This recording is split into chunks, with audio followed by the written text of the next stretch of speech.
Welcome back for the continuation of the Canton Trunk.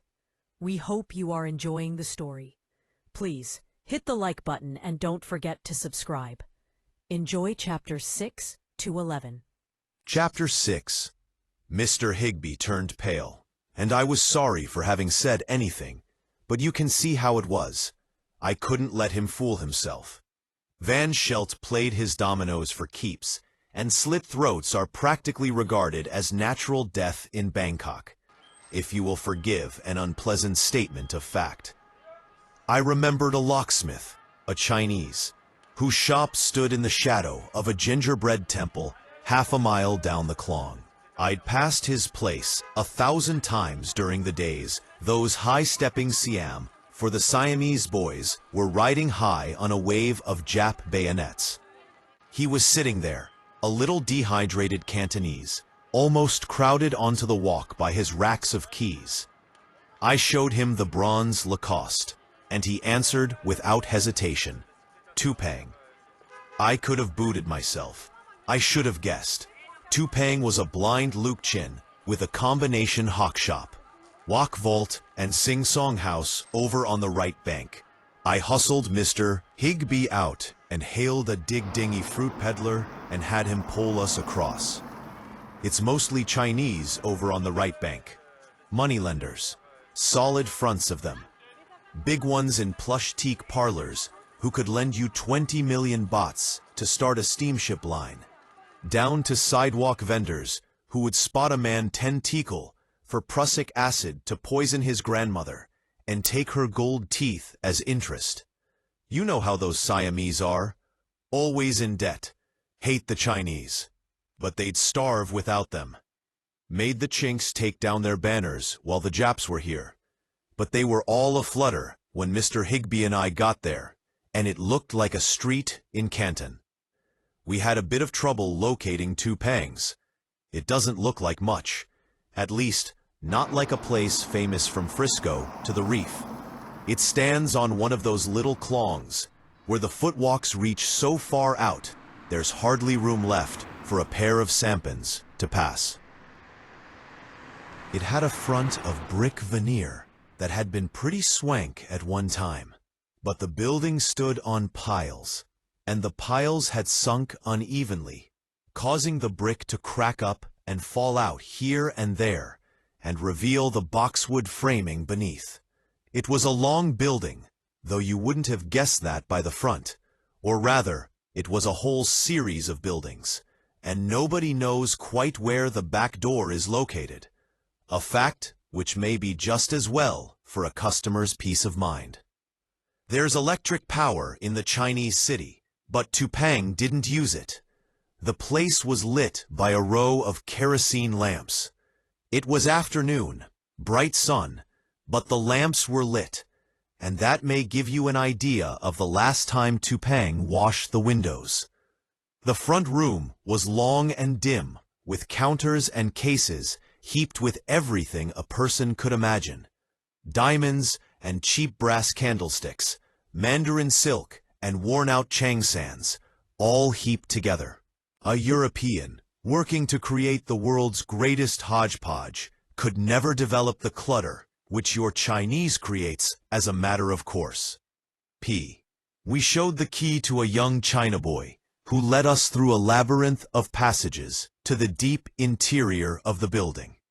Tupang never kept the names of the men who rented his boxes. You just paid your rent and took the key, but if you got a day behind in the rent, you could trust Tupang to be in that box and take it all. So there it sits, that locked box, and there it will sit for another 48 years, until the rent comes due. That's the way Tupang does business. I could see why the place had never been robbed, after wandering through that maze of hallways. Finally, the China boy led us to a large, windowless, low-ceilinged room with walls lined by lockboxes. About 800 of them, I would guess. Bronze-fronted and turned green from age. He turned us loose, and we seemed to be alone. But you know how those Chinese walls are. They have eyes and ears. The numbers were corroded, so it took us considerable time to locate number 356. "Here," said Mr. Higbey in a trembly voice. "You take the key and unlock it." I'm a little, nervous. His hands were so jumpy, he could hardly hand the key to me. "We'll split the sapphires 50-50, he added. I was not one to turn down a few rocks if he had plenty, but a 50-50 split was too generous. "I'll take a few, if they're in there." "No, 50-50. He seemed almost angry at my refusal. "Just nervousness, of course. I'd have gone home without anything if you hadn't come along. Maybe that Dutchman would have murdered me. I'm only human, sir, and worse than most, so I agreed." The lock was old, and it took a little time to loosen up the tumblers. Finally it opened, and I pulled out a long metal drawer. It was heavy, so I carried it over to a table. I won't say I expected the sapphires. I expected something, nothing. You know how those moments are. I'll admit my hand shook when I lifted the hinge top. We looked inside. Empty. Yes, empty, save the one tiny article. All the box contained was a little scrap of native weave silk. "Well, gosh all Connecticut," moaned Mr. Higbey. He sat down and held his head in his hands. His shoulders shook as though he were weeping, but no sobs came. I felt pretty low myself. The thing seemed all wrong. Why would Uncle Matt mail a key to an empty box all the way to Seattle? "Do you suppose this Tupang fellow robbed it?" Mr. Higbey asked. "Not Tupang. He might fox you on a matter of interest, but he's no thief. He's an old man and too proud of his reputation. Believe me, this box is the way your Uncle Matt left it." Chapter 7. We sat there for several minutes, staring at the box. It was stagnant in the room. No windows, no ventilation. The air thick with the odor of kerosene smoke and chandu. But in spite of that, I became conscious of a peculiar odor, a perfume. I knew no one had entered, but I glanced around anyhow, half expecting to see one of those short-haired, sing-song girls. Then I noticed that the odor was coming from the box, and more exactly, from that little scrap of hand-weave silk. I examined it. It was grimy, and frayed at the edge as though it had been carried around for a long time. But it was the perfume more than the silk that interested me. It was none of your $1-a-pint synthetics. You have studied the perfumer's art, sir? No? Most fascinating. An art of great antiquity, though few of our Occidentals realize it. And this perfume was an example of that art.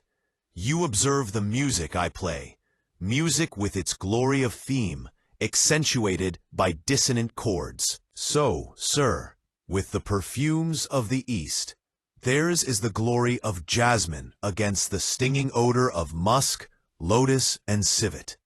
Yes, in plain English, sir, rosebuds and skunk. I held the scrap of silk in my palm, letting the warmth of my body pull back its scent.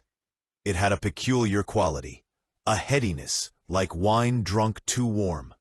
It reminded me of those cellar dives over in Rangoon, filled with the heat of men, and dancing girls, yes, and opium fumes, too, despite the righteousness of His Majesty's government.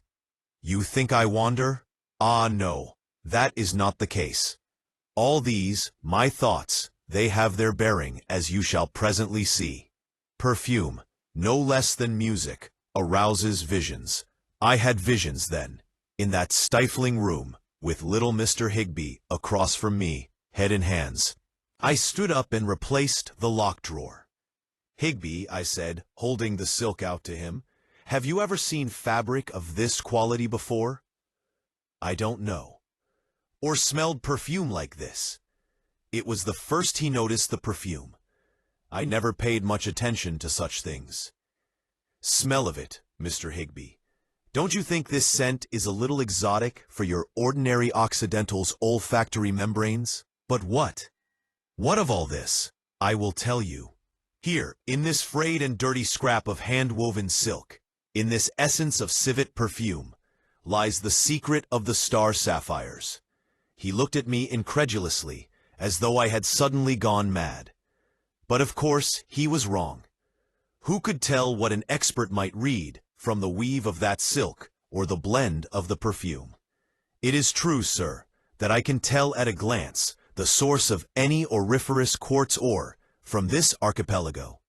Not only the district, but sometimes the very mine and even the level. I am a mining geologist, sir. Colorado School of Mines, 1911. Akatana Deep Mine, Burma, level number 4. That is where my foot rests today.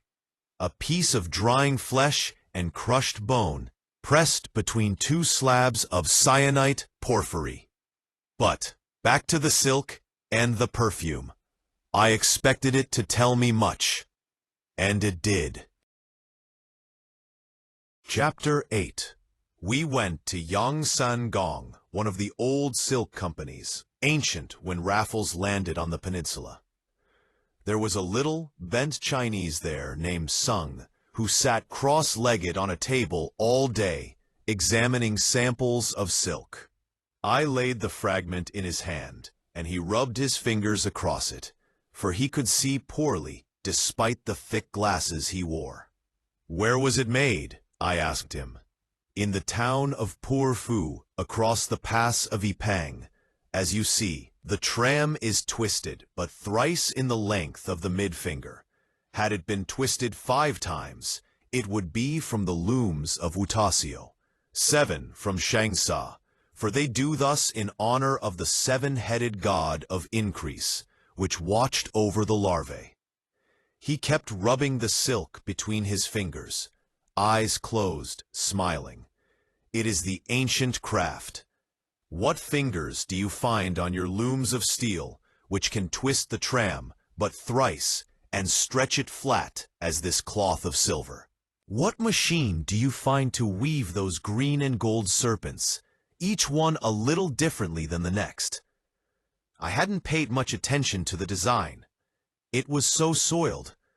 I saw after he spoke that the flat-brushed surface had once indeed been a beautiful cloth of silver, and that serpents had been woven in, green and gold. "Where would you buy silk like this, O wise one?" "I do not know. We have received none for many years." "Is it expensive?" "It is for the wealthy." "Would it come from across the road to Chiangsen?" "Perhaps. Or by ship from Haipong?" "By the road. Ancient silk comes by the ancient route." And so we left. To you as to Mr. Higbey, it perhaps seems that I learned little. But who can tell? May not a single floating twig guide a Columbus to the discovery of a continent? Our next journey was across the Mainam to the office of the Cardigan Vanilla and Fruit Extract Company. Cardigan maintained this office to purchase floral essences which were shipped to France for perfume. 2 dinky office rooms, and out behind a little warehouse with 400 or 500 jugs boxed in straw.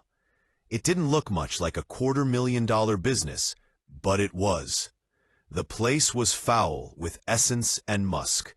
The only man there was a tall, leather-faced Englishman sitting in a rattan chair in front of an electric fan. He took the scrap of silk, sniffed it, and made a wry face. "What these natives won't concoct on a dark night and call perfume? Where is it from?" He shrugged. "The scent is ylang ylang, with a touch of brush sandalwood. The fixer is civet.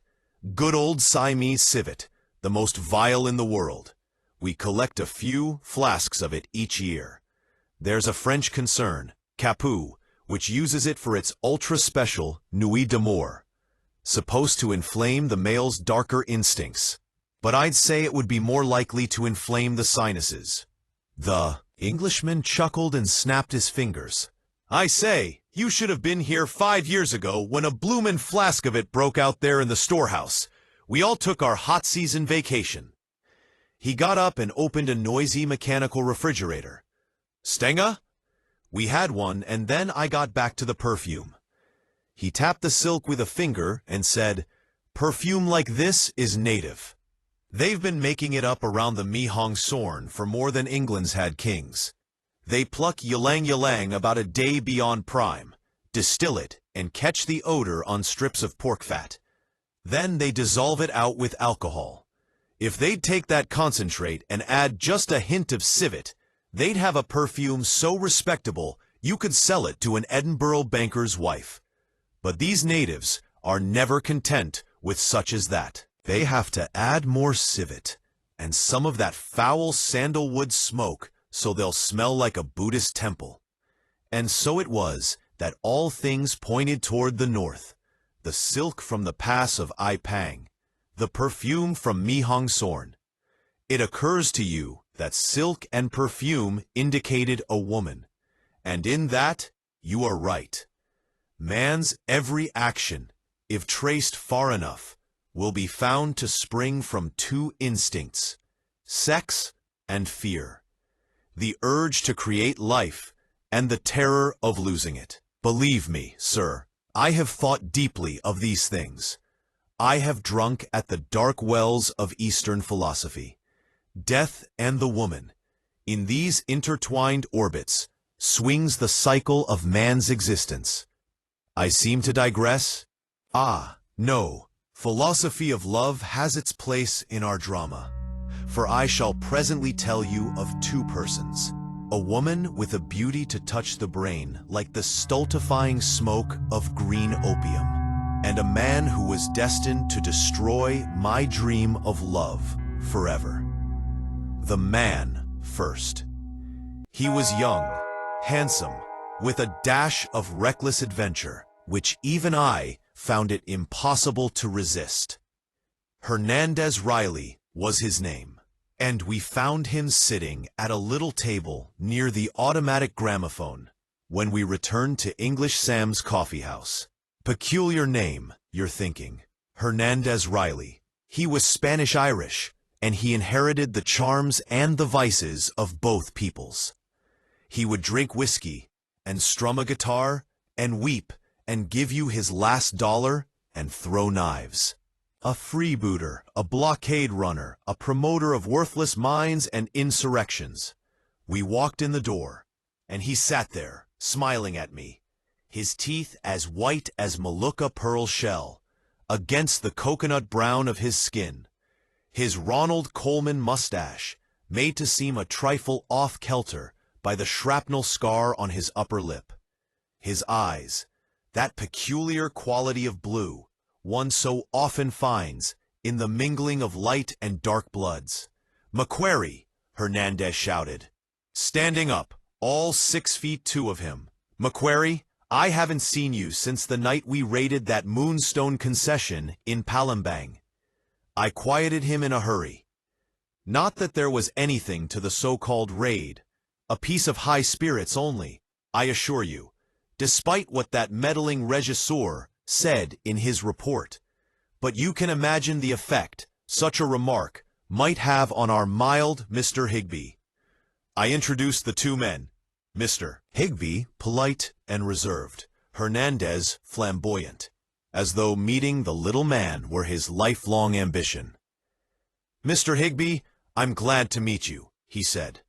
We ordered drinks, and Mr. Higbey said in that polite way of his, "What business are you in, Mr. Riley?" "Your business, if it's profitable," Hernandez grinned, showing his white teeth and reaching in my pocket for a cigarette. You'd naturally expect a remark like that to scare Mr. Higbey, but it didn't. You see, Hernandez had a way about him.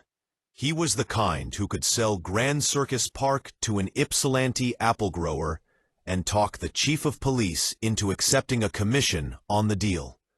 "I'm a businessman, like yourself," he said, lighting up, "although at present I'm a trifle pressed for capital. You understand my situation. The war, destruction, devaluation. If you and Mr. McQuarrie were discussing some particular venture, Feel free to proceed in my presence. I will treat the matter with utmost discretion. Chapter 9. You can see what he was playing for. He thought I'd trapped myself a moneybags, and he wanted to be dealt in. Not that I was against it. It would not hurt our prospects to have the services of a man who could place 7 Luger bullets through the crown of a grass hat during the short time it takes to sail it away. Hernandez guessed my sentiments in this, and he went ahead trying to win Mr. Higbey. Yes, I have had vast experience, truly vast, and I might have been wealthy had the war not intervened. Property destroyed, the baht devalued. He snapped his fingers. Gilt-edged securities swept away. I had tin properties on the peninsula. I was a ship owner, plying the archipelago, and before that, I supplied munitions to the cause of freedom. What Hernandez did not say was that his tin properties consisted of a worked-out placer in Cote Baru, that his ship was a third interest in a purling lugger that was working some crown shell by the dark of the moon, and that his munitions for the cause of freedom were stolen from a government warehouse in Georgetown and sold to some anti-labor dons in Barranquilla who wanted to set up a certain General Ricius as dictator. In half an hour, Hernandez had sold himself so completely that Mr. Higbey went down in his pocket, showed the star sapphire, asked me for the scrap of silk, and told all his secrets. As for Hernandez, he was enthralled. The silk captured his Irish imagination, and the sapphire had aroused his Spanish cupidity. "Mr. Higbey," he breathed, laying his hand on the little man's shoulder, "you are indeed fortunate that I happened along. I have a knowledge of silk and perfume, a knowledge won at its source. No, not in their manufacture, but gained from those who use them, from women."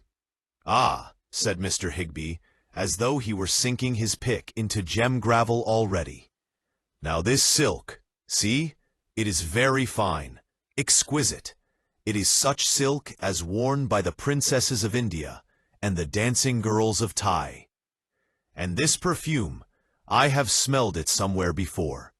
I must have time to think." He went into his trance.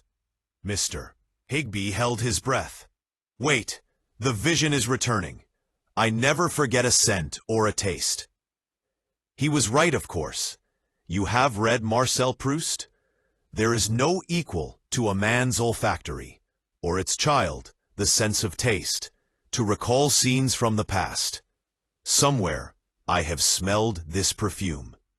It brings back a scene, the up-country, a deep, narrow room below stairs, tables, liquor, and the swaying body of a beautiful woman.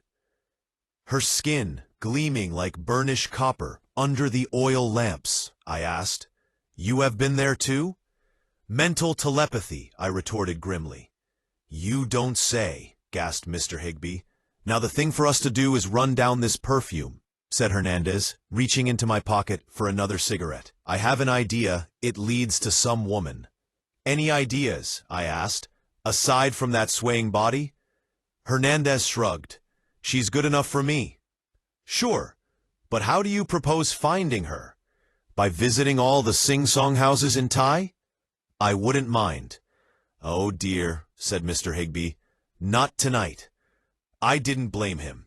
It was humid, with the kind of heat that sticks to your skin, and there he was, sweating his life's moisture away in that hand-me-down tweed suit.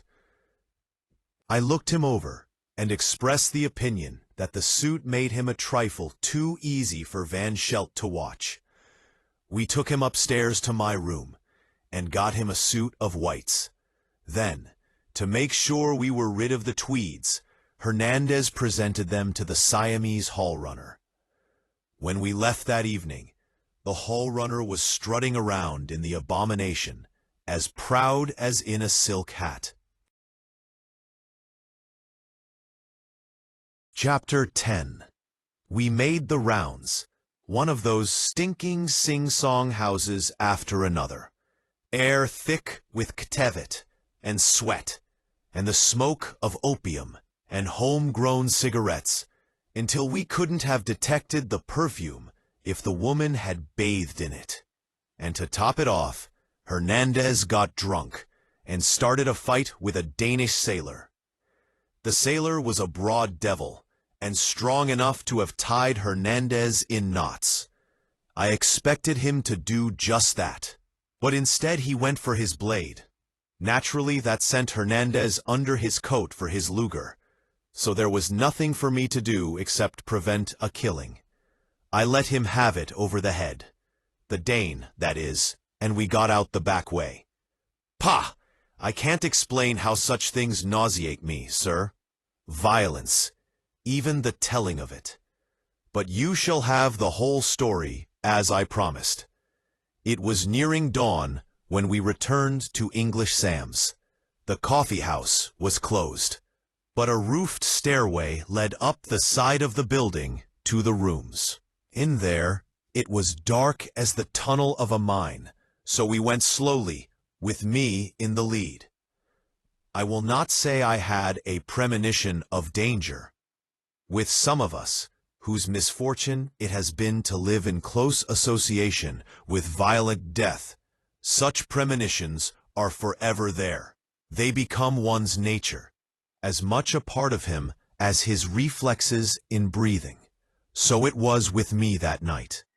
Making my way slowly up that dark, roofed-over stairway, I reached the head of the stairs. There was one tiny, overhead light burning, just enough to light the carpet and accentuate the deep shadows at each doorway. We traveled the length of the hall to reach our room.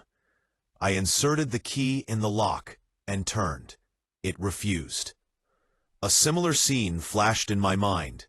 They had forgotten to relock Mr. Higbey's door, too. "We've had visitors," I said. I turned the latch and allowed the door to swing open. We stood there in the hallway, waiting. The room was black, save for the faint geometric patterns where the light from outside worked its way through the jalousies. No movement, no odor of Zwiebeltiffen which had befouled the breath of Van Schelt that afternoon. I knew Hernandez was covering with his Luger, but I drew the automatic I carried in my coat pocket anyway. With my free hand, I scratched a match and tossed it inside. It bounded on the matting and flared for a while, lighting the nearby reed chairs, the mosquito curtain, and making grotesque shadows upon the walls. "Well, let's go to bed," muttered Hernandez. "I'm sleepy." He shoved in ahead of me, groping for the light cord. The light went on. He took off his coat, stopped, and cursed. I made it inside with a long stride and looked. There, sprawled face down halfway beneath the bed, was a dead man. For a fraction of a second, I thought it was Mr. Higbey, forgetting that he was standing in the door behind me. It was understandable, a thought like that, for the dead man was clothed in Mr. Higbey's old tweed suit. Hernandez turned him over. He was the Siamese hall runner.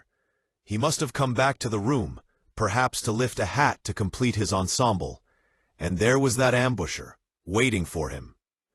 Hernandez turned to Mr. Higbey and grinned. "Congratulations, your white suit fits you well." Mrs. Higbey looked at his suit and down at his blood-soaked tweeds. He got what Hernandez was driving at, although the levity seemed a trifle out of place.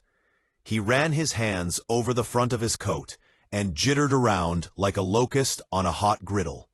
"Yes, I see. Yes, indeed. But why did they want to murder me?" "Why did they want to murder Uncle Matt?" I popped back. "The key?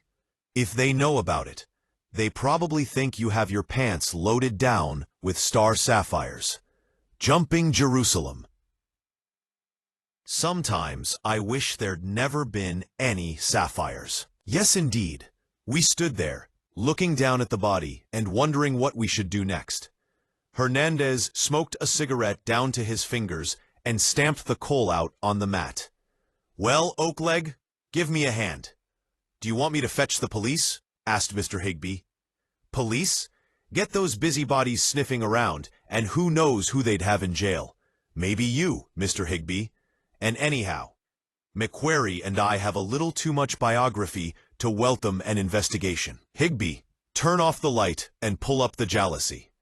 He hopped around to do as he was told, though I don't think he realized what was up until Hernandez and I slid the poor little hall runner through the window and sent him rolling down the tile awning. There was a splash, and after that, a very noticeable silence.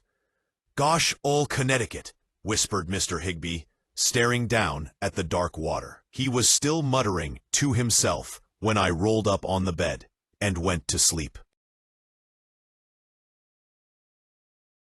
Chapter 11.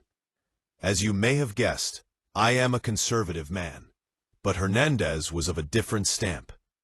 It was the hot Latin blood in him, mixing, not blending, with the thoughtless sentimentality of the Irish, an explosive mixture as many of our Latin American countries have found out. Now, in his unreasonable way, Hernandez had formed an immediate liking for little Mr. Higbey. Paternal, you might call it, even though Higbey was 20 years his senior. In spite of this hell-and-be-damned manner, the attempt on Mr. Higbey's life had affected him strongly. The first I guessed this was next morning, when we went below for a breakfast of eggs and a powdered milk cocktail at the bar. Van Schelt was there, as I expected he would be, and at his elbow was Limey Jack Westlake, monocle and all. As soon as we stepped through the insect-proof door, Hernandez's eyes turned hard as fresh-chipped quartz. "Good morning," said Van Schelt, in that thick-lipped way of his, the inevitable Zwiebeltiffen befouling his breath. He was hunched down, as big fellows so often do in an attempt to minimize their size, and it made him look like a gorilla, some species of hairless gorilla, for his skin was very smooth, pink, and shiny with oil from his pores. I nodded in response to his good morning, and would have passed. After all, we had no proof. Higbey trembled a little. I could feel his shoulder against my arm, but he managed to meet Van Schelt's eyes, and the two of us went on toward our favorite table by the gramophone. Hernandez fell a step behind. I motioned to him, but his hot Spanish blood was more than he could control. He stopped a couple of meters from Van and looked him up and down, contemptuously, like the buyer of blooded horses appraising a brewery hog. "Riley, come along," I said. Perhaps he would have obeyed me, but Van Schelt said, "You would maybe have be met me, yeah? With you?" And Hernandez laughed. It was that laugh, more than the refusal implied in his words, that cut. Gross as Van Schelt was, the insult had made him wince. He was known for the animal fury of his temper, and I could see it flaming up in his little eyes. The beer glass in his fingers shattered. There was a crack in it, I suppose, and he'd squeezed it too hard. Blood trickled, drop, drop, drop, to the bar, but he did not notice. English Sam, afraid for his furniture, started yipping in his Cockney voice, trying to stop the impending battle, but neither man heard him. Then, as though he hadn't said enough already, Hernandez added, "You murdering swine." Van Schelt flung the fragments of his glass to the floor and rolled forward, arms outstretched, more like a wrestler than a fighter. At first glance, one would think him incapable of quick movement, but that was not so. He carried himself on the balls of his feet, delicately balanced as a bullfighter despite his elephantine size. Hernandez waited, and as Van Schelt came in range, he swung a left and a right. The blows connected solidly, and an ordinary man would have gone down. Van Schelt, however, did not wince. His expression did not change. He merely absorbed the force of them and plodded on. Hernandez had nerve. Make no mistake about that. He stood his ground, although the futility of the contest must have been apparent. He swung another right and left as Van Schelt roared in. The big Dutchman sent Hernandez reeling backward with a sweep of his left arm. Hernandez tried to shift out of the way, but a table held him. He started to roll around it. Van Schelt's right fist caught him like a sledge. The blow connected high on Hernandez's cheek, and the force of it drove him back across the table. He lay there, stunned for a second. Van Schelt sprang, trying for a neckbreaker, but Hernandez had wins enough to roll onto the floor. The table was between them. It was a heavy table, teak, cut slab-like on the diameter of the trunk, but Van Schelt snatched it up and lifted it high overhead as though it were bamboo and paper. He would have charged with the table as a weapon, but Hernandez flipped cat-like to his back, and in his hand appeared that Luger pistol. I have seen Indian fakers draw multicolored silken scarves from their fingers so rapidly that the colors blended to neutral gray. But never have I seen human speed to match Hernandez when he called on his pistol. They hung there for an instant, the Dutchman swaying on the balls of his feet, the heavy table overhead. Hernandez with the gun, its safety off, his finger on the trigger. Had Van Schelt made any move forward, perhaps any sudden move whatsoever, I am certain that gun would have spoken. Just as well, you are thinking? Yes, perhaps. But Bangkok had police, and a public shooting is a hard thing to overlook. So it was the instinct of self-preservation, rather than mercy for the Dutchman, that stayed Hernandez's finger. Van Schelt stepped backward. He lowered the table slowly, as though setting it simultaneously on all four legs was a ritual. And he returned to the bar. He had seen death very near in the black muzzle of the Luger, but no sign of fear showed in his eyes. He was not a coward. One must not make the mistake of underestimating an enemy or overestimating a friend. Let us state it positively. Van Schelt brought to the cause of villainy both bravery and leadership. We of America find it hard to reconcile ourselves with such facts. All of our teachings placidly assume that bravery forever marches under the banner of right, that cowardice is the heritage of wrong. But life is unfathomably complex. Greed, lust, and sin, they have their martyrs too. And thus Van Schelt. He had attacked with his fists, well knowing that death as swift as a cobra's strike lurked in Hernandez's shoulder holster. He said, "Ah, see now, who calls me murderer? And of what? Who? I ask it of you." He spread his arms. Then his white jacket would fall open. "You see, mine friends, no weapon, no gun, no knife, nothings. Yet this man, he calls me murderer. This man, mit gun. Ach, if any man here knows me as murderer, let him speak. Say so. Ja, now I buy beer. Mit honest coin, I buy." Half the people in Sam's knew Van Schelt carried a flat American pistol in the side pocket of that white jacket he opened, but no one mentioned it. Hernandez put away his gun and came back to sit with Mr. Higbey and me. When the waiter came around, we ordered drinks rather than the eggs and powdered milk highballs we had intended. Hernandez said, "Sometime there will come a showdown between the big fellow and me, and when it does, there'll be nothing barred. Nothing."